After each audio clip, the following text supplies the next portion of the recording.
Tras una semana laboral agotadora, lo único que quería era paz en mi villa del lago Tahoe, pero mi propia hija me echó. «Estorbas», me dijo, planeando un fin de semana romántico con su marido, incluso brindando mientras me marchaba. Simplemente sonreí, con una promesa silenciosa naciendo en mi interior. Creen que han ganado. No tienen ni idea de lo que les espera. Mi historia acaba de empezar. Dale a me gusta y comparte si estás preparado para la verdad, y dime desde dónde me escuchas. Las sinuosas carreteras de Sierra Nevada le resultaban a Arthur un consuelo familiar. Cada curva del asfalto, cada pino imponente que se alzaba centinela contra el cielo zafiro del lago Tahoe, prometía una liberación gradual de las implacables presiones de la semana. Su Mercedes emitía un suave murmullo, un contraste marcado con la cacofonía de su oficina en San Diego. Arthur había pasado los últimos 5 días lidiando con una fusión particularmente agotadora, con la mente convertida en un campo de batalla de hojas de cálculo y jerga legal. Ahora, lo único que anhelaba era la profunda quietud de su villa, el suave murmullo del lago contra la orilla y, tal vez, un buen libro junto a la crepitante chimenea. Este lugar, su santuario, había sido el sueño de Lillian, un testimonio de su amor compartido por la soledad y la belleza natural. Tras su fallecimiento, se convirtió en su refugio, un lugar donde los recuerdos de ella susurraban suavemente entre el crujido de las hojas. Llegó por el largo camino de grava, y el crujido de sus neumáticos anunció su llegada. Pero algo no cuadraba. Otro coche, un elegante todoterreno plateado que reconoció como el de Ethan, el marido de Bethany, estaba aparcado frente a su garaje, demasiado cerca, demasiado permanentemente. Un atisbo de molestia lo invadió, rápidamente sofocado al suponer que quizá solo estaban de visita, asegurándose de que todo estuviera en orden antes de su llegada. Era un pensamiento considerado, pero que se desvaneció en el instante en que salió del coche y los vio. Allí, en su amplia terraza privada, con vistas a la impresionante extensión del lago, estaban Bethany y Ethan, sentados en sus tumbonas de exterior, con una botella de vino caro a medio consumir sobre la mesa entre ellos, sus rostros inclinados hacia el sol de la tarde. Bethany, su hija, alzó la vista al oír el portazo del coche cerrarse. Su expresión no era de sorpresa ni de bienvenida, sino de una irritación gélida. «¿Papá?», comenzó ella con voz cortante, desprovista de toda calidez. «¿Qué haces aquí?». Arthur, aún asimilando la inesperada escena, esbozó una leve sonrisa cansada. «Vivo aquí, Bethany. O al menos, vengo aquí buscando paz y tranquilidad después de una semana como la que he tenido. ¿Qué hacéis vosotros dos?».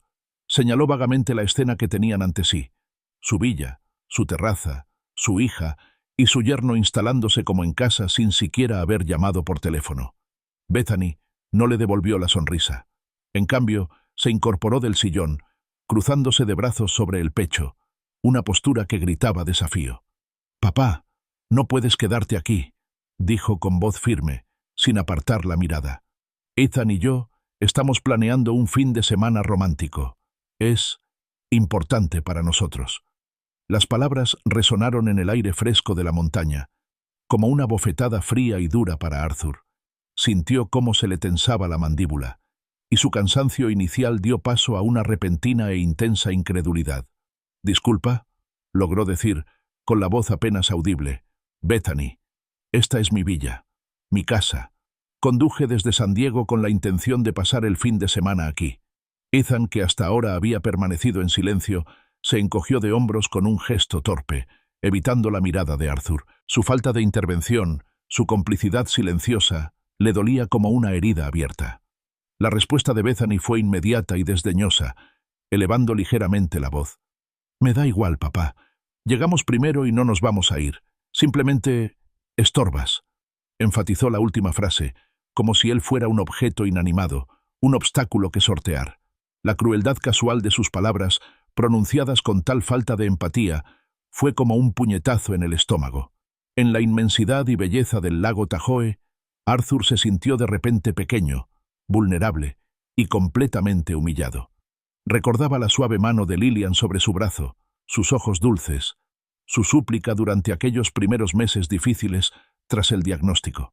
«Bethany solo está de luto, Arthur», le había susurrado con voz frágil pero firme. Está enfadada, confundida. Ten paciencia con ella, cariño. Ya se le pasará. Arthur se había aferrado a esas palabras. Había intentado encarnar esa paciencia ante todos los arrebatos posteriores de Bethany. Su distanciamiento ocasional, sus palabras a veces duras. Siempre la había excusado, siempre le había dado el beneficio de la duda, atribuyendo su comportamiento a la persistente sombra de haber perdido a su madre demasiado pronto. Pero esto se sentía diferente. Esto se sentía como un acto deliberado de falta de respeto, un rechazo absoluto. Una ola de amarga resignación lo inundó. Miró el rostro frío e inflexible de Bethany, luego la mirada esquiva de Ethan y, finalmente, la impresionante vista del lago, que ahora parecía burlarse de su paz destrozada. Discutir, pelear, solo provocaría una escena, y Arthur, siempre un hombre digno, se sintió profundamente avergonzado ante la idea. No se rebajaría más, no suplicaría que lo dejaran entrar en su propia casa. «Bien», dijo Arthur, con la palabra saboreándole ceniza en la boca. Se giró, dejando caer los hombros, y un profundo cansancio le caló hasta los huesos. Se sentía como polvo en sus zapatos, desechado sin pensarlo 2 veces. «Me voy». Mientras regresaba a su coche, con la grava crujiendo bajo sus pies al ritmo de los latidos de su corazón, la voz de Bethany rompió el silencio por última vez. «Bien», exclamó con un tono triunfal. «La próxima vez, llama primero». El viaje de regreso a San Diego fue un torbellino de autopista y resentimiento latente. La fiable ingeniería alemana de su Mercedes, que solía ser motivo de silencioso orgullo, ahora le parecía una cruel ironía. Su coche era fiable, constante, inquebrantable. Su familia, al parecer, era todo lo contrario. La belleza del paisaje que tan recientemente le había prometido consuelo ahora solo reflejaba su tormento interior. Cada kilómetro lo alejaba más de su villa, pero no del doloroso recuerdo del desdén de Bethany. Repasaba sus palabras, su expresión, el silencio de Ethan. Los ecos resonaban en el silencioso habitáculo de su coche, cada uno un nuevo recordatorio de la crueldad cotidiana que había sufrido. Echó un último vistazo por el retrovisor justo cuando la carretera giraba y su villa comenzaba a alejarse. Allí estaban, Bethany y Ethan, aún en su terraza, recortados contra el sol poniente. Vio a Bethany levantar la mano, no para saludar, sino con un gesto que parecía indicar que levantaba una taza, chocando con la de Ethan, un brindis silencioso por el fin de semana recuperado, por su repentina e inesperada partida. Era una imagen final y condenatoria de su despedida colectiva, una borradura visual de su existencia en el mismo lugar que él consideraba suyo. 3 días transcurrieron lentamente desde la humillante retirada de Arthur del lago Tahoe. Cada amanecer traía consigo una nueva punzada de anticipación, una silenciosa esperanza de que Bethany llamara, tal vez para disculparse, para dar explicaciones o simplemente para reconocer la grave traición. Pero el teléfono permanecía obstinadamente silencioso. Arthur se encontraba atrapado en un patrón familiar, uno que conocía demasiado bien de los años posteriores a la muerte de Lillian. Siempre había sido él quien cedía, quien se rendía, quien pasaba por alto el carácter difícil de Bethany, creyendo que era la única manera de mantener la frágil paz que aún quedaba en su familia. Había renunciado a pequeñas batallas, luego a otras mayores, diciéndose a sí mismo que era por la memoria de Lillian, por el dolor de Bethany. Sin embargo, esta tendencia a rendirse se sentía menos como paciencia y más como una debilidad, una grieta en su armadura que Bethany había explotado con maestría una y otra vez. Finalmente, en la tarde del tercer día, sonó el teléfono. Arthur vio el nombre de Bethany en la pantalla y sintió una oleada de emociones encontradas. Alivio por su llamada, pero también un escalofrío de temor. Respiró hondo, armándose de valor, y contestó. «Papá», dijo Bethany con voz fría y profesional, sin rastro de calidez ni disculpa. Era el tono que usaba para hablar de la logística del hogar o de asuntos financieros, nunca para un saludo cariñoso. «Ethan y yo hemos decidido algo importante». Arthur apretó con más fuerza el teléfono. «¿Decidiste qué, Bethany?», preguntó, sintiendo un escalofrío de inquietud. «La villa», dijo con voz monótona, como si se tratara de una transacción cualquiera. «Ahora pertenece a los padres de Ethan, Thomas y Eleanor Maxwell. Es su hogar. Las palabras impactaron a Arthur con la fuerza de un golpe físico.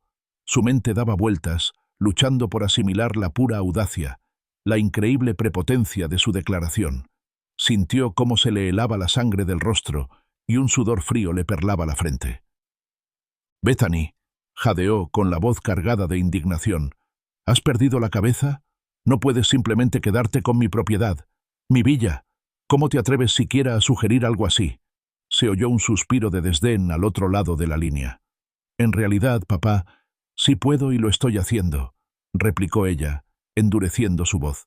«De todas formas, casi no lo usas. Se queda vacío semanas, a veces meses, y Thomas y Eleanor necesitan urgentemente una vivienda digna. Su apartamento es minúsculo, y llevan años con problemas económicos. Esto es lo mínimo que podemos hacer por ellos, y la verdad es que tienes muchísimo». La visión de Arthur se nubló por una mezcla de ira e incredulidad. Cerró los ojos, imaginando la meticulosa construcción de la villa, las vistas al lago, el jardín que tanto había amado Lillian. No era solo un edificio, era la culminación de su vida, un símbolo de todo por lo que había luchado. «Bethany, esto no es una habitación de invitados que olvido de vez en cuando», tronó, alzando la voz. «Es mi villa. Trabajé 30 años para construir mi negocio, para poder comprarla. Es mi legado, mi santuario». «Ay, por favor, papá», dijo con desdén. «Estás siendo ridículamente egoísta. Después de todo lo que hemos hecho por ti desde que mamá murió. Hemos estado ahí para ti. Nos hemos preocupado por ti. Incluso hemos limpiado tu casa de San Diego varias veces. Estás viejo y solo. No necesitas una mansión enorme en Tahoe».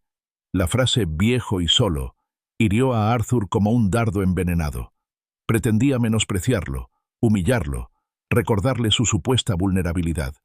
Por un instante fugaz, una punzada familiar de soledad atravesó su ira. Recordó los consejos amables de Lillian, sus súplicas pacientes. Pero ahora, esas palabras sonaban vacías, insuficientes ante la crueldad pura y desenfrenada de las palabras de Bethany. La paciencia que Lillian le había inculcado se sentía como una trampa, una debilidad que había permitido que explotaran. Algo dentro de Arthur se quebró. El patrón familiar de rendición, la silenciosa aceptación de la falta de respeto de su hija, se hizo añicos de repente. «No, Bethany», dijo Arthur con una voz sorprendentemente tranquila, pero firme, una fuerza que no había sentido en años. «La respuesta es no». Silencio. Un silencio atónito y cargado de tensión al otro lado de la línea. Bethany no esperaba resistencia. «¿Qué quieres decir con que no?», balbuceó finalmente, con la voz teñida de incredulidad, para luego convertirse en un gemido. «Papá, no lo entiendes. Los Maxwell están en una situación desesperada. Son familia. Y tú ahí sentado sobre una fortuna que ni siquiera usas. Mamá se avergonzaría de ti, dándole la espalda pues a la familia así». Su voz se elevó, una creciente histeria se apoderó de su tono. Ese fue el punto de quiebre. Invocar el nombre de Lillian, usar su memoria como arma contra él, era una ofensa imperdonable. La imagen de su amada Lillian, bondadosa y compasiva, siendo utilizada para justificar semejante acto monstruoso de avaricia e irrespeto, encendió una furia fría y hirviente en el pecho de Arthur.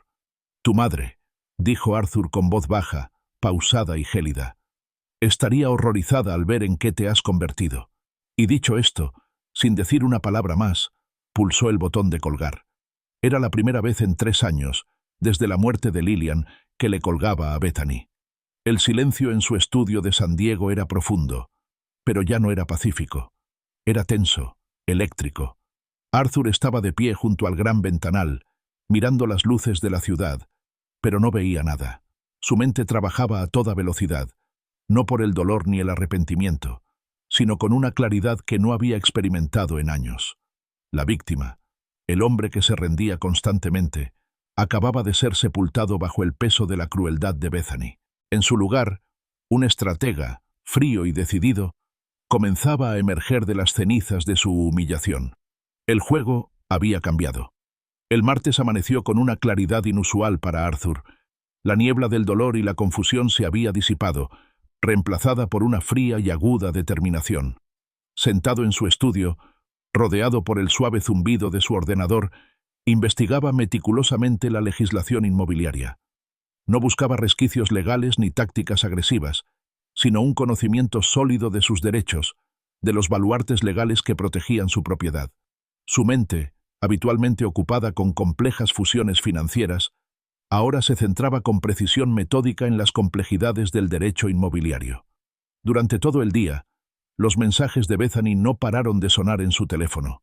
Cada mensaje era un nuevo intento de manipulación, una exigencia apenas disimulada. «Papá, tenemos que hablar de esto con madurez», decía uno.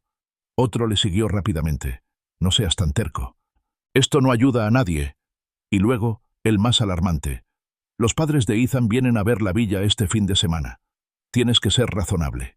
Arthur los leyó todos, con una sonrisa amarga en los labios, y luego, sin dudarlo, los borró. No iba a ceder a sus exigencias. Más tarde esa tarde, Arthur se encontraba en la elegante y moderna oficina de Daniel Kim, su abogado de confianza desde hacía más de 20 años. Daniel, un hombre de discreta inteligencia y aguda perspicacia legal, escuchó con paciencia mientras Arthur relataba los acontecimientos de los últimos días. Su rostro permanecía impasible, pero Arthur podía percibir la creciente preocupación en sus ojos.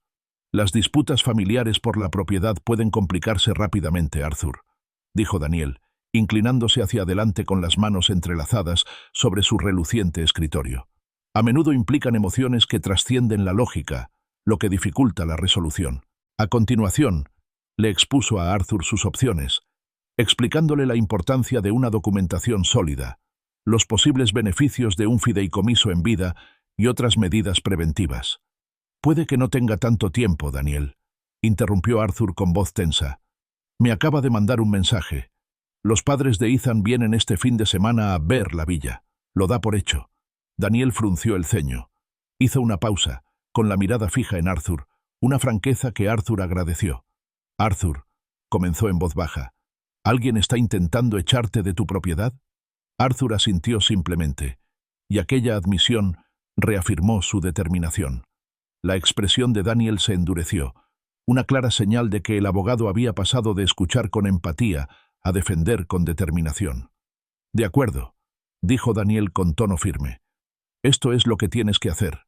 Documenta todo, cada conversación, cada mensaje de texto, cada intento de amenaza o acto de coacción. Lleva un registro detallado. Fechas, horas, palabras exactas utilizadas. Si ella llama, grábala si vives en un estado donde el consentimiento de una sola parte es legal, o al menos toma notas meticulosas. Así podremos armar un caso». Como si estuviera previsto, el teléfono de Arthur vibró. Era Bethany. Miró a Daniel, quien asintió levemente en señal de ánimo. Arthur contestó. «¡Papá! ¡Por fin!». La voz de Bethany era chillona, cargada de exasperación. «Tenemos que resolver esta tontería infantil. Estás siendo imposible». «¿Tonterías infantiles?», repitió Arthur con una calma peligrosa. «Bethany, estás intentando robar mi propiedad, mi casa. ¿Qué parte de eso consideras tú tonterías infantiles?». Hubo un breve silencio. Luego el tono de Bethany cambió, transformándose en una simpatía familiar y manipuladora. «¿Robar? Papá, eso es terrible. No estamos robando nada. Estamos ayudando a la gente. No tienes idea de lo mal que lo están pasando Thomas y Eleanor. Les acaba de subir el alquiler, sus problemas de salud se agravan, y Ethan se siente responsable. Necesitan estabilidad, un lugar seguro. Esto no se trata de nosotros, se trata de ellos, de una familia ayudando a otra». Arthur sintió que la ira le subía a la cabeza. «Qué lástima por los Maxwell, Bethany», dijo con voz firme. «Pero eso no les da, ni a ellos ni a ti, ningún derecho sobre mi villa. Y hablando de familia ayudando a familia, ¿dónde estaba ese espíritu familiar el viernes, cuando me echaste de mi propia propiedad?». Bethany se indignó. «Eso es completamente diferente. Acabas de aparecer. Y además, esto es más importante. Los padres de Ethan vendrán a verlo este sábado. Ya hicieron los preparativos del viaje, papá. No puedes arruinarles los planes solo porque seas mezquino». La fecha límite flotaba en el aire, un desafío descarado. Arthur se limitó a escuchar, absorbiendo sus palabras. Las capas de prepotencia y manipulación se hicieron más evidentes que nunca. Terminó la llamada poco después, sin prometer nada, sin ceder en nada. De vuelta en su estudio esa noche, la comodidad del cuero de su sillón le pareció menos un refugio y más un puesto de observación desde el que contemplar un campo de batalla.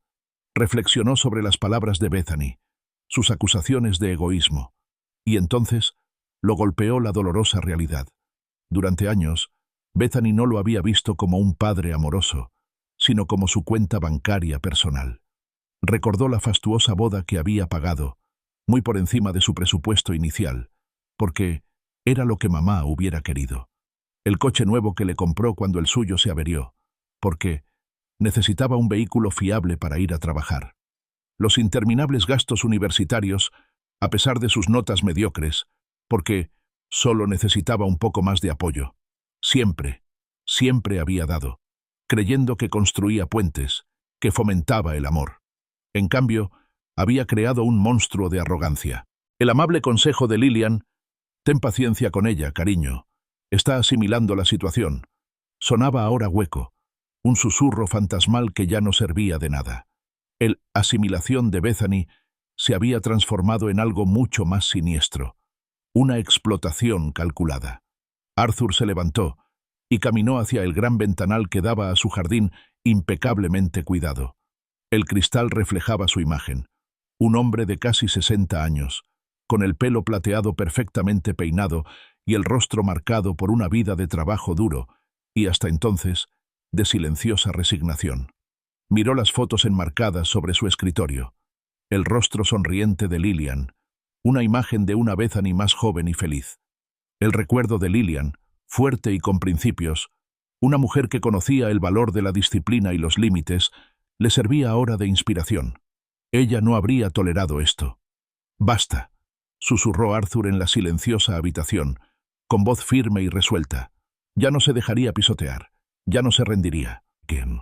Arthur pasó una noche en vela en su estudio de San Diego. El silencio reconfortante de la habitación, generalmente propicio para el descanso, vibraba ahora con la frenética energía de su mente analítica. No se detenía en el dolor ni en la traición. Esas emociones se habían desvanecido, reemplazadas por la fría y calculadora precisión de un hombre de negocios experimentado. Esto ya no era una disputa familiar. Era un intento de adquisición hostil, y Arthur lo abordó con el mismo rigor metódico que aplicaba a un contrato de construcción multimillonario. Desglosó el problema en sus componentes esenciales: ruta crítica, recursos disponibles, riesgos potenciales y un objetivo claro y decisivo. Las repetidas menciones de Bethany sobre la llegada de los Maxwell el domingo 4 de mayo para ver y posiblemente mudarse a la villa sonaron inicialmente como una amenaza.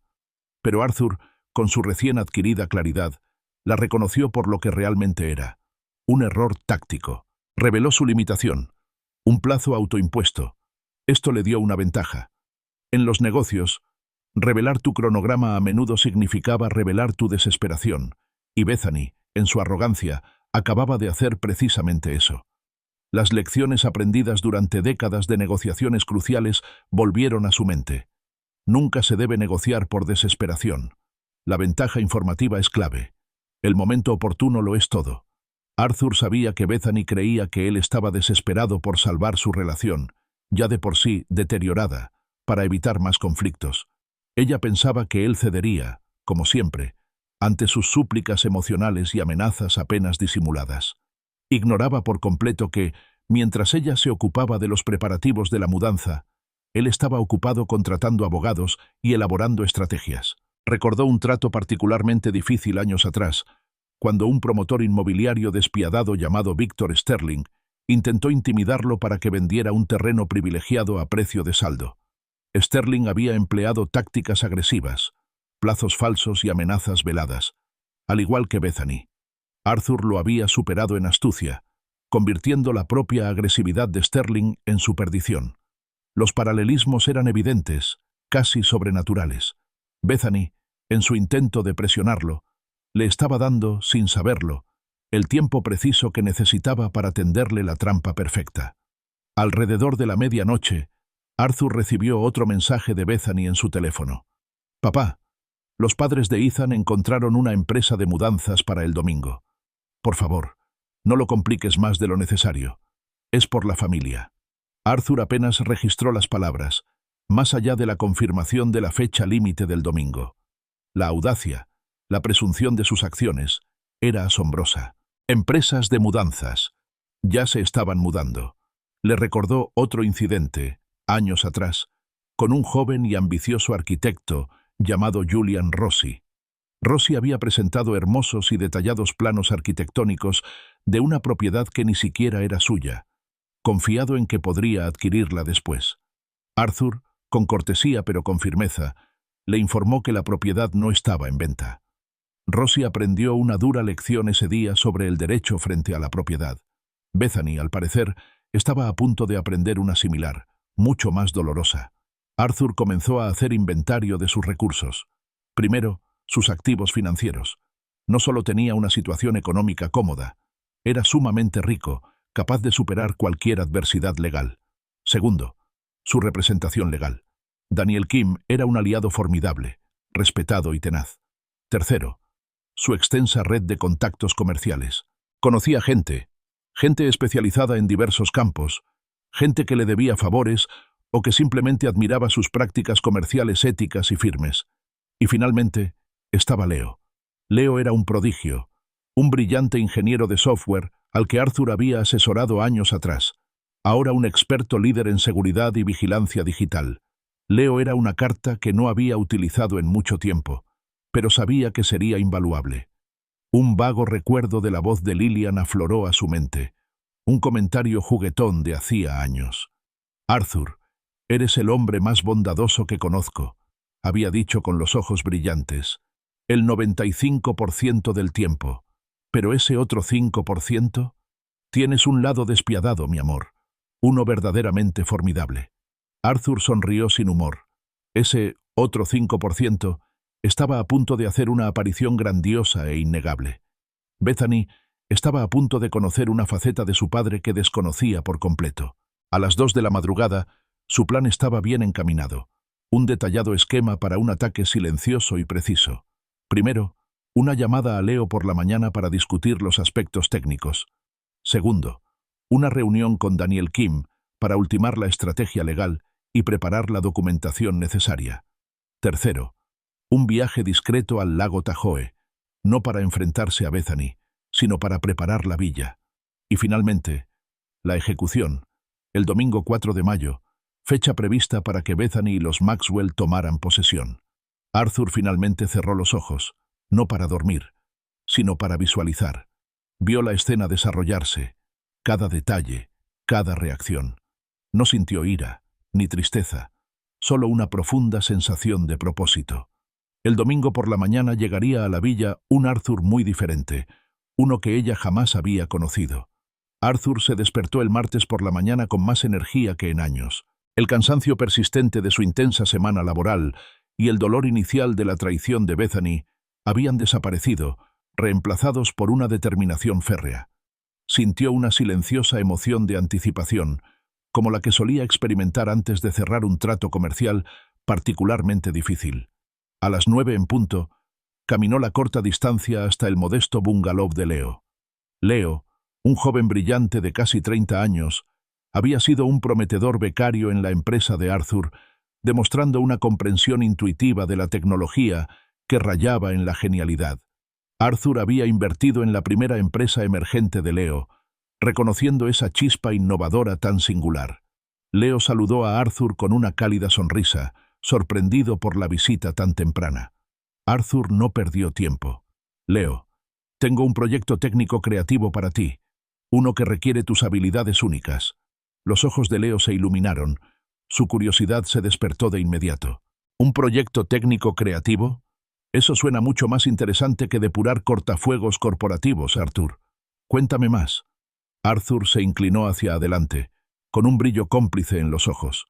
Imagínate un sistema domótico de alta gama, comenzó, pero en lugar de comodidad y conveniencia está diseñado para una sorpresa, para unos invitados inesperados. Mantuvo un tono ligero, casi juguetón, sabiendo que Leo apreciaría el reto. Piensa en ello como una especie de casa encantada, pero de verdad. La sonrisa de Leo se ensanchó, transformando su rostro, generalmente serio, en uno de pura alegría. «Oh, Arthur, esto suena como algo sacado directamente de una película de terror. Me encanta. ¿Cuándo empezamos?» En menos de una hora, el gran todoterreno de Leo se estaba cargando con una impresionante variedad de dispositivos. Las cajas contenían detectores de movimiento inalámbricos, rollos de tiras de luces LED flexibles, altavoces de alta fidelidad diseñados para una colocación discreta, una red de cámaras ocultas y varios controladores de flujo de agua programables. Una tableta hecha a medida, el sistema nervioso central de su próxima sorpresa, fue colocada cuidadosamente en el asiento del copiloto. El viaje en coche hasta el lago Tahoe estuvo lleno de las explicaciones entusiastas de Leo, cuya mente ya imaginaba las posibilidades. «Podemos crear un efecto en cascada, Arthur», explicó, gesticulando con entusiasmo. «El movimiento activa las luces. Luces específicas activan respuestas de voz. Las respuestas de voz, a su vez, pueden activar los sistemas de agua o incluso efectos de sonido localizados. Se trata de crear una experiencia inmersiva e inquietante». Arthur escuchó, con una sombría satisfacción que se instaló en su pecho. Esto era justo lo que necesitaba. Al llegar a la villa, incluso Leo, acostumbrado al diseño vanguardista, quedó visiblemente impresionado. «¡Guau, Arthur!», exclamó silbando, maravillado por la magnífica vista del lago y la impecable arquitectura. «Este lugar es increíble. Tus misteriosos invitados van a recibir una bienvenida de lo más variopinta». Se pusieron manos a la obra de inmediato. Leo, con la eficiencia de un agente altamente capacitado, diseñó el interior de la villa. Colocó cuidadosamente sensores de movimiento en puntos estratégicos: la entrada, las principales áreas de estar, la cocina y cada una de las habitaciones. Se instalaron cámaras en rincones discretos, ofreciendo una vista completa y sin obstáculos de las áreas comunes. Se colocaron tiras LED a lo largo de los zócalos y bajo los armarios, capaces de producir un llamativo efecto estroboscópico. Se conectaron altavoces al sistema de sonido existente y los controladores de flujo de agua programables se conectaron a las tuberías principales, lo que permite la activación remota de todos los grifos y duchas. Una vez finalizada la instalación física, Leo configuró la tableta de control y programó las secuencias. Empezó por lo básico. «Bien», anunció, tocando la pantalla. «Primera fase. Movimiento en la entrada. ¡Pum!, luces estroboscópicas y un mensaje de voz». Accionó un interruptor y una voz grave y autoritaria resonó por los altavoces de la villa. «Ustedes no son los dueños de esta casa. Abandonen inmediatamente». Las luces de la entrada parpadearon violentamente al ritmo del mensaje. «¿Y si persisten?», preguntó Arthur, con una sonrisa siniestra en los labios. «Entonces activamos la segunda fase», respondió Leo con los ojos brillantes. «Si continuamos moviendo el agua, digamos, durante 30 segundos, se activarán todos los grifos y duchas de la casa, y se oirá un mensaje de voz más contundente». Hizo una demostración, y el sonido del agua corriendo, junto con una voz severa y amplificada que proclamaba: «Esta no es su casa, están invadiendo propiedad privada», llenó la villa. «¿Todo esto es legal?», preguntó Arthur con una leve vacilación en la voz, no por miedo, sino por curiosidad. Leo soltó una risita. «Es completamente legal, Arthur. Es tu propiedad. Simplemente estás programando de forma creativa tu sistema de domótica. No hay ningún daño físico, ni vigilancia ilegal. Es solo un sistema de seguridad muy persistente y muy poco acogedor». Para comprobarlo, Arthur entró en el vestíbulo. Al instante, las luces comenzaron a parpadear y una voz atronadora llenó el espacio. «Esta propiedad pertenece a Arthur Martínez. Está usted invadiendo propiedad privada. Retírese ahora mismo». Arthur asintió, impresionado. Tras 30 segundos, tal como se había previsto, todos los grifos de la villa se abrieron de golpe, inundando lavabos y duchas, mientras el mensaje de voz se intensificaba. «Advertencia. Sistema de seguridad activado. Las autoridades han sido notificadas. Desaloje inmediatamente». «Excelente», murmuró Arthur, observando cómo se desarrollaba el caos, mientras una profunda satisfacción lo invadía. Leo entonces hizo una demostración de la función de control remoto. Puedes activar o desactivar cualquier parte del sistema desde tu teléfono, Arthur. Y todo funciona con batería de respaldo, así que incluso si cortan la luz, seguirá funcionando durante horas. Mientras recogían sus cosas, Leo, incapaz de contener su curiosidad, finalmente se atrevió a preguntar: «Entonces, Arthur, ¿quiénes son exactamente estos invitados inesperados?» Arthur simplemente sonrió, con un brillo en los ojos que Leo rara vez había visto. «Digamos, Leo, que piensan sentirse muy a gusto en mi casa, y creo que es importante hacer que los visitantes se sientan incómodos cuando se exceden en su estancia, incluso antes de llegar». El miércoles por la mañana, Leo regresó a la villa del lago Tahoe con los ojos brillantes de la contagiosa energía de un científico a punto de realizar un descubrimiento revolucionario. No llegó con las manos vacías, sino con más equipo y la mente repleta de nuevas ideas para potenciar su sorpresa. Arthur observaba, con una creciente satisfacción sombría, cómo Leo descargaba meticulosamente más cajas de su todoterreno. «Arthur», anunció Leo, sacando lo que parecían ser una serie de baterías de coche de alta resistencia. «Tenemos que prepararnos para las contingencias. ¿Qué pasaría si nuestros invitados deciden intentar cortar la corriente principal?» Arthur no lo había considerado. «Una jugada inteligente, Leo. ¿Qué sugieres?» «Baterías de respaldo de grado industrial», explicó Leo, mientras se dirigía al acceso al sótano. «Las conectaremos al sistema, ocultas. Incluso si se corta la luz, el espectáculo continuará».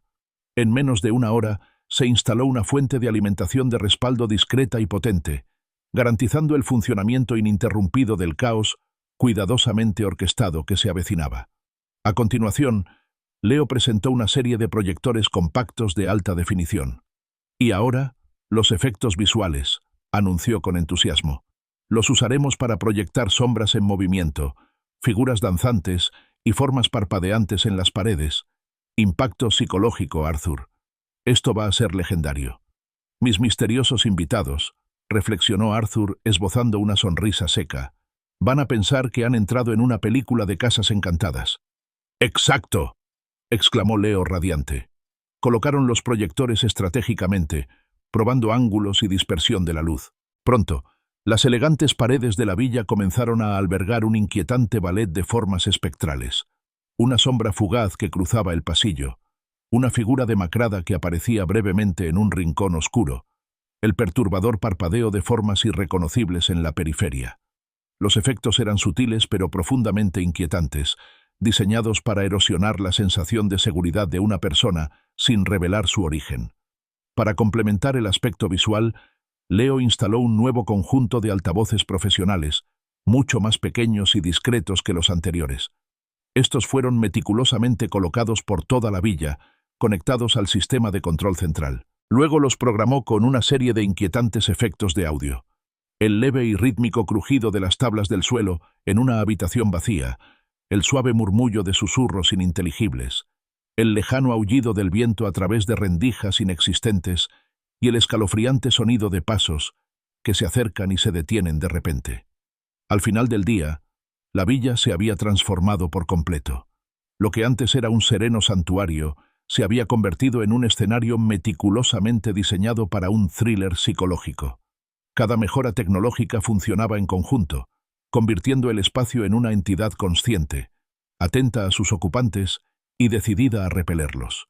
Las baterías de reserva, enormes y ocultas, eran una promesa silenciosa de que esta pesadilla cuidadosamente elaborada no se disiparía fácilmente. Mientras recogían los últimos restos de su equipo, a Arthur se le ocurrió otra idea. «Leo, creo que una señal de advertencia sería apropiada. Algo que garantice que les hemos avisado debidamente, legalmente hablando». Los ojos de Leo volvieron a iluminarse. «Genial, Arthur. ¿Qué tal? Bienvenidos a la casa del futuro. ¿Entren bajo su propio riesgo?» Arthur lo meditó. «Bien, pero hagámoslo un poco más directo, menos informal, algo que transmita el mensaje sin que parezca una broma». Juntos intercambiaron ideas y finalmente se decidieron por un mensaje conciso y profesional que insinuaba sutilmente las capacidades automatizadas de la villa. Diseñaron un elegante letrero con efecto metálico, lo imprimieron rápidamente en una imprenta local y lo colocaron en un lugar destacado de la puerta principal. Era imposible ignorarlo. Un centinela silencioso que advertía a cualquiera lo suficientemente osado como para cruzar su umbral. La prueba final y exhaustiva era crucial. Arthur permanecía afuera, tableta en mano, mientras Leo recorría la villa, activando deliberadamente los distintos sensores. Luces estroboscópicas estallaron en destellos cegadores. Sombras fantasmales danzaron sobre las paredes. Una voz severa e incorpórea profirió advertencias, seguidas de susurros inquietantes que parecían emanar de todas partes y de ninguna a la vez. El sonido del agua corriendo de cada grifo y ducha se sumaba a la cacofonía, una sinfonía de caos controlado. Estaba diseñado para abrumar los sentidos, para minar la cordura. Leo explicó la implacable intensidad del sistema. Si el movimiento se detiene, hace una pausa de 30 segundos y luego se reinicia con una secuencia aleatoria. Está diseñado para adaptarse, Arthur, a si los ocupantes son solo invitados autorizados o intrusos obstinados. El sistema era incansable, implacable. Finalmente, Leo finalizó la interfaz del teléfono inteligente, asegurándose de que Arthur tuviera control remoto completo sobre todos los aspectos del sistema. Podía ver las transmisiones de las cámaras, activar secuencias específicas o apagarlo todo con un simple toque. Arthur contempló su obra. Su villa se había convertido en una compleja red de tecnología y guerra psicológica. La atmósfera pacífica y acogedora de su santuario había sido reemplazada por un aura de intensidad implacable e inescapable. Era perfecto. Domingo, 4 de mayo. Había llegado el día decisivo. Arthur estaba sentado en su estudio de San Diego, la habitación bañada por una suave luz ambiental proveniente de los 3 monitores dispuestos frente a él. Cada pantalla mostraba la imagen de una cámara diferente de la villa del lago Tahoe, la sala de estar, la entrada, el dormitorio principal. Su teléfono yacía a su lado, con la aplicación de domótica abierta y el botón de ejecutar brillando ominosamente. Los sistemas estaban listos para la acción. Sentía una calma que no había experimentado en años, un poder silencioso que bullía bajo su apariencia serena. A las 2:28 p.m. en punto, una minivan azul oscuro, repleta de gente, llegó a la entrada de grava de la villa. Arthur observó cómo descendían Bethany, Ethan, Thomas y Eleanor Maxwell. Comenzaron a descargar sus pertenencias con una seguridad tan natural que decía mucho. No se trataba de una visita, era una mudanza definitiva. Bethany, radiante con lo que Arthur solo pudo describir como un triunfo y una autoridad mal entendida, gesticulaba animadamente hacia sus suegros, señalando los detalles de la villa como si fuera la legítima propietaria. Eleanor, la esposa de Thomas, caminó delante, llegando primero a la puerta principal. Sus ojos, llenos de expectación, se fijaron de inmediato en el cartel de advertencia que Arthur y Leo habían elaborado con tanto esmero. Se detuvo, leyendo las palabras: «Bienvenidos a la casa del futuro. Entren bajo su propio riesgo». Una mueca de desdén se dibujó en su rostro. «Tonterías», espetó, restándole importancia con un gesto de la mano. Acto seguido, con un tirón seco y brusco, arrancó el cartel de su sitio, lo arrugó y lo arrojó con desdén a un arbusto cercano. «No voy a permitir que una estúpida advertencia arruine nuestro primer día en nuestra nueva casa», declaró, con la voz clara resonando a través de los micrófonos exteriores de la villa. Arthur apretó la mandíbula. Notó su total falta de respeto, no solo hacia su propiedad, sino también hacia su mensaje y su derecho a establecer límites. Era una confirmación más de su prepotencia, de su creencia de que las reglas simplemente no se aplicaban a ellos.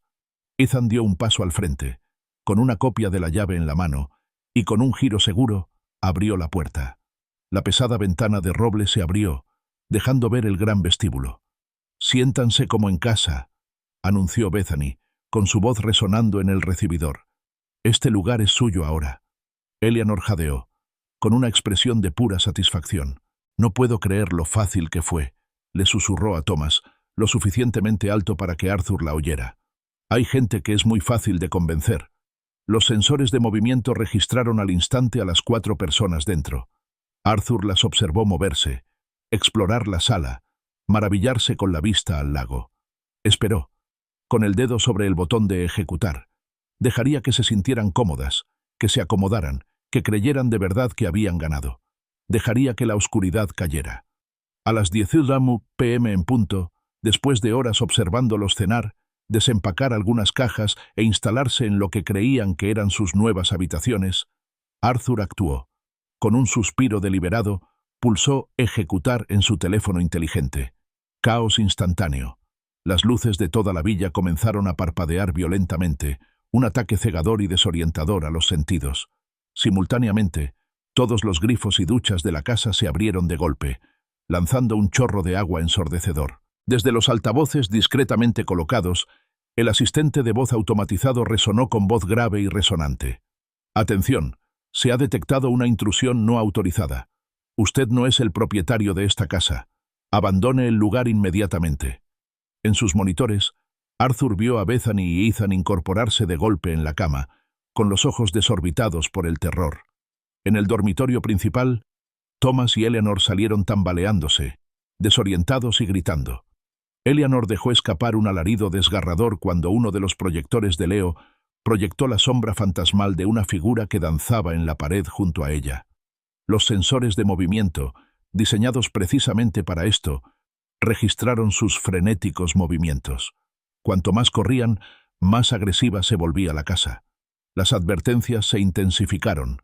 Las luces estroboscópicas parpadearon con mayor rapidez y las sombras proyectadas se volvieron más amenazadoras. Susurros parecían enroscarse a su alrededor, ininteligibles, pero aterradores. Ethan, pálido de miedo, se tambaleó hacia la caja de fusibles en el cuarto de servicio, intentando claramente cortar la luz. Pero las baterías industriales de Leo se activaron, puenteando la corriente principal. Las luces seguían parpadeando, el agua seguía brotando a borbotones, la voz seguía retumbando. Advertencia. Protocolos de seguridad activados. Los ocupantes no autorizados serán desalojados. De repente, un nuevo sonido rompió el caos. Un clic en cada una de las puertas exteriores, seguido de un zumbido mecánico. Hubo una demora de 30 segundos, una tortura psicológica diseñada para que se dieran cuenta de su situación antes de que las puertas se cerraran por completo. Ethan, al comprender lo que acababa de suceder, tiró frenéticamente del pomo de la puerta principal. Estaba atascado. «¡Las puertas no se abren!», gritó, con el pánico reflejado en su voz. «¿Qué clase de sistema es este?». Durante las siguientes 6 horas, la villa sometió a sus desprevenidos ocupantes a una implacable y creciente sobrecarga sensorial. Luces, agua, sonido, proyecciones, advertencias de voz. Todo alcanzó un clímax, un tormento calculado diseñado para quebrar su voluntad. Arthur observaba, impasible, cómo corrían de habitación en habitación, gritando, discutiendo, suplicando. La arrogancia y el triunfo que los habían embargado al llegar habían desaparecido por completo, reemplazados por un miedo visceral y primigenio. Al amanecer, cuando los primeros rayos de sol tocaron el lago, Arthur abrió las puertas. En sus monitores, vio cómo las 4 figuras salían tambaleándose de la villa, desaliñadas, empapadas, con el rostro marcado por el agotamiento y el terror. Estaban completamente derrotadas psicológicamente. El teléfono sonó a las 7:15 de la mañana del lunes. Arthur, que había estado vigilando las cámaras de la villa desde el amanecer, viendo a su hija y a los Maxwell salir tambaleándose en completo desorden, contestó al segundo timbre con una expresión de fingida preocupación. «Bethany», comenzó con voz cálida y comprensiva. «Buenos días, cariño. ¿Qué tal la noche en la villa?». Silencio. Y luego un rugido gutural estalló desde el otro extremo. «¿Qué hiciste, viejo enfermo y pervertido? ¿Qué clase de monstruo eres? Thomas y Eleanor están traumatizados. Todavía tiemblan. Apenas pegamos ojo». Arthur dejó escapar un suspiro de preocupación. «¿Traumatizada? Oh, Bethany, eso suena absolutamente aterrador. Lo siento mucho. ¿Llamaste a alguien para pedir ayuda?». «Claro que llamamos a alguien», gritó con la voz quebrada por la rabia y el cansancio. «Llamamos a la policía, papá». Vinieron, lo registraron todo. No encontraron nada malo. Dijeron que probablemente era solo una falla técnica, un problema de cableado. Se rieron de nosotros. Arthur reprimió una sonrisa triunfal. El trabajo de Leo era impecable. «Bueno, qué alivio, cariño», respondió con un tono de fingida sinceridad. Estos sistemas electrónicos modernos pueden ser muy impredecibles, ¿verdad? Todas esas funciones de domótica a veces simplemente fallan. O quizá, añadió con un tono de dureza en la voz, fue todo el estrés. Mudarse puede ser muy desorientador, y a veces la mente juega malas pasadas, crea alucinaciones. ¿Alucinaciones?, chilló Bethany. No volveremos jamás, papá. Jamás. No queremos tener nada que ver con ese lugar maldito. Arthur hizo una pausa, dejando que sus palabras resonaran en el aire. Lo entiendo perfectamente, Bethany, dijo finalmente, con un tono de advertencia en la voz. A veces las casas desarrollan personalidades, sobre todo cuando sienten que se han traspasado sus límites. Hubo otro momento de silencio, y luego, un tono más bajo y venenoso profirió Bethany. Te subestimé, papá, de verdad que sí. Subestimaste muchas cosas, Bethany, replicó Arthur, dejando de lado toda preocupación en su voz. Subestimaste lo que valoro, lo que he construido, y lo que estoy dispuesto a proteger. Se recostó en su silla. Esto no ha terminado. En realidad, creo que sí, respondió Arthur con voz tranquila y firme. Has conseguido justo lo que pediste. Una noche en mi villa. Colgó. El martes, Arthur recibió una alerta en su teléfono. Ethan había regresado a la villa. Las cámaras lo mostraban contratando a un cerrajero local, un hombre de rostro curtido y caja de herramientas desgastada. Arthur observó cómo el cerrajero, un tal Palmer, intentaba abrir las cerraduras de alta tecnología de la villa. Tras 15 frustrantes minutos, Palmer negó con la cabeza. «Mira, amigo», le dijo a Ethan, «estas no son cerraduras comunes. Este lugar tiene sistemas domóticos integrados, mucho más allá de mi alcance. Necesitarías un especialista, probablemente de la empresa instaladora original, incluso para empezar a sortearlos». Recogió sus herramientas y se marchó, dejando a Ethan solo en el porche, con los hombros caídos por el peso de la derrota táctica. Ethan pateó el marco de la puerta con frustración, una escena patética que Arthur observó con fría diversión. A las 8 de la noche, Bethany y Ethan llegaron a casa de Arthur en San Diego. Ya no gritaban, pero su agresividad era palpable. Sus rostros reflejaban una mezcla de rabia y desesperación. Sabían que no les quedaba otra opción. «Construiste esa fortaleza de alta tecnología para torturarnos, ¿verdad?», acusó Bethany con voz temblorosa. «Eres un monstruo, papá». Ethan dio un paso al frente, con los ojos entrecerrados. «O dejas de lado este juego ridículo y nos das la villa, Arthur, o te olvidas de que tienes una hija. Olvídate de cualquier futuro nieto. Te desheredamos por completo». Arthur se limitó a arquear una ceja. «Demuéstrenlo», retó con voz firme. «Demuestren que experimentaron lo que la policía calificó como un fallo técnico. Demuestren que yo tuve algo que ver». Los observó retorcerse, sabiendo que no tenían ningún recurso legal. El rostro de Bethany se transformó en una máscara de pura malicia. «Nunca verás nietos, papá», escupió, asestando lo que claramente creía que era el golpe más cruel. «Morirás solo y olvidado, igual que mamá». Las palabras, un golpe bajo, pretendían destrozarlo. Pero Arthur permaneció impasible. Ya había visto esa táctica antes. La desesperada manipulación emocional, la invocación del recuerdo de Lillian. Ya no funcionaba. «¿Eso es todo lo que tienes?», preguntó con calma. «Destruiremos tu reputación», amenazó Ethan con voz ronca. «Te arruinaremos. Le contaremos a todo el mundo qué clase de hombre eres en realidad». Arthur los dejó terminar, absorbiendo cada amenaza, cada acusación vacía. Cuando finalmente guardaron silencio, jadeando de cansancio, los miró con una calma inquietante. «Bueno, supongo que veremos quién es más capaz de destruir y arruinar», dijo en voz baja, casi un susurro. «Veremos quién tiene más que perder». Sus amenazas, por inútiles que fueran, proporcionaron a Arthur toda la justificación que necesitaba para la solución final. Miércoles por la mañana. Arthur permanecía sentado, sereno, en la sala de conferencias de Gregory Miller, un notario público de gran prestigio. La gran mesa de caoba relucía bajo la tenue luz, un marcado contraste con la tormenta que estaba a punto de desatarse. Esperó, con la mirada fija en las puertas dobles, sintiendo una profunda expectación. Gregory, colega de Daniel Kim, un hombre cuya tranquila apariencia ocultaba su aguda mente jurídica, estaba sentado frente a él, con una pila de documentos impecablemente encuadernados ante sí. Pronto se abrieron las puertas y Bethany, Ethan, Thomas y Eleanor Maxwell entraron.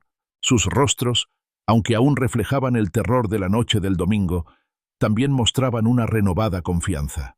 Creían tener la sartén por el mango, listos para exigir el traslado a la villa y poner a Arthur en su sitio. Bethany tenía la mandíbula tensa y la mirada dura, una clara señal de que esperaba dominar este enfrentamiento final. «De acuerdo, papá», comenzó Bethany con voz quebradiza pero firme, en cuanto todos se sentaron. «Estamos aquí para resolver este asunto de la villa de una vez por todas. Esta niñería ya ha durado demasiado. Queremos que la villa pase a manos de los padres de Ethan inmediatamente. No hay nada más que discutir». Arthur sostuvo su mirada. Una leve sonrisa indescifrable se dibujó en sus labios. «Me temo que eso es imposible, Bethany», afirmó con calma, con una voz que denotaba una autoridad inquebrantable. El rostro de Bethany se contrajo en señal de incredulidad. «¿Imposible? ¿De qué estás hablando?» Gregory Miller se aclaró la garganta y avanzó con los documentos. «Damas y caballeros», anunció con voz formal y precisa, «el señor Arthur Martínez, a partir del lunes por la mañana, transfirió la plena propiedad de su inmueble en Lake Tahoe, específicamente la villa ubicada en dirección de la villa, a la Fundación Segunda Oportunidad para la Asistencia a Personas Sin Hogar. La transferencia se completó, se legalizó ante notario y se registró legalmente. Es completamente legal e irreversible». Las palabras resonaron en el aire, rompiendo el tenso silencio de la habitación. El rostro de Bethany palideció, su mandíbula se desencajó. «Eso es imposible», balbuceó con la voz quebrada. «No tenías derecho». La mirada de Arthur permaneció fija e inquebrantable. Tenía todo el derecho, Bethany, de transferir la propiedad que poseía. Se llevó a cabo el lunes por la mañana, inmediatamente después de tu desagradable experiencia. Todo está legalmente documentado, firmado, sellado e irreversible. Thomas y Eleanor Maxwell, que habían estado escuchando con creciente confusión, ahora parecían completamente desconcertados. «¿Qué significa esto para nosotros?», susurró Eleanor con la voz cargada de un miedo repentino. «¿Dónde vamos a vivir?». Finalmente, Arthur los miró con una mirada fría y dura. «Tendréis que buscar otra solución, Thomas y Eleanor», respondió con voz inexpresiva, «igual que esperabais que hiciera cuando intentasteis desalojarme de mi propia propiedad». «Esto es pura maldad, papá, pura venganza», gritó Bethany, con lágrimas en los ojos. «No, Bethany», la corrigió Arthur con voz firme. «Esto es justicia, y es permanente». Gregory intervino, suavizando ligeramente la voz. «Hay un detalle que añadir. La cesión benéfica incluye una cláusula de usufructo vitalicio para el señor Martínez como donante. Conserva pleno acceso a la propiedad hasta su fallecimiento. La fundación simplemente posee la escritura y se encarga de su mantenimiento y eventual uso futuro tras el fallecimiento del señor Martínez». Bethany dejó escapar un gemido, un sonido de absoluta derrota. «Has destruido nuestro futuro. Los padres de Ethan no tienen a dónde ir. Pueden ir donde quieran», afirmó Arthur con voz monótona. «A cualquier sitio menos a mi villa». Bethany lo comprendió, lenta y dolorosamente. «¿Cuándo hiciste esto?», preguntó, con la voz apenas un susurro. «El lunes por la mañana», respondió Arthur mirándola a los ojos, que se le llenaban de lágrimas. «Justo después de tu experiencia tecnológica». La precisión fría y calculada de la decisión la impactó profundamente. Arthur se inclinó hacia adelante, clavando sus ojos en los de ella. «La próxima vez que intentes manipular a alguien, Bethany», dijo con voz baja y deliberada, «recuerda que la experiencia en los negocios supera al terrorismo emocional. Siempre». Se puso de pie, dando por terminada la reunión. Los Maxwell permanecieron sentados, derrotados y atónitos. Bethany y Ethan se limitaron a mirar, con rostros que reflejaban una mezcla de sorpresa, furia y absoluta impotencia. Arthur condujo directamente a la villa del lago Tahoe. El trayecto fue tranquilo y sereno. Sintió una sencilla satisfacción, una profunda quietud que lo invadió. Una vez allí, retiró sistemáticamente las cámaras, los detectores de movimiento, los proyectores y los altavoces ocultos de Leo. desmanteló la tableta de control y los sistemas de baterías de respaldo. Poco a poco, devolvió a la villa su estado original, eliminando las capas tecnológicas de su venganza. Mientras trabajaba, una profunda revelación lo invadió. Lillian nunca había pretendido que la paciencia se convirtiera en una victimización permanente. La bondad sin respeto propio no era bondad, era simplemente debilidad disfrazada de virtud. La venganza tecnológica, si bien satisfactoria en su ejecución, era en última instancia solo un medio para un fin. La verdadera victoria era más simple y permanente. Aprender a decir no, recuperar sus límites. El viudo afligido que había recorrido ese camino durante 3 años ya no estaba. En su lugar se alzaba un hombre que recordaba su propio valor, que comprendía que la verdadera bondad requería fortaleza, no debilidad. Contempló el lago tranquilo, mientras el sol poniente pintaba pinceladas naranjas y moradas en el cielo. Algunas batallas no terminaban con la reconciliación, sino con la comprensión de que la paz requería distancia. Se sentía de nuevo él mismo, íntegro y completo, listo para vivir sus días en el santuario que había construido, ahora verdaderamente suyo, libre del peso de los lazos familiares tóxicos.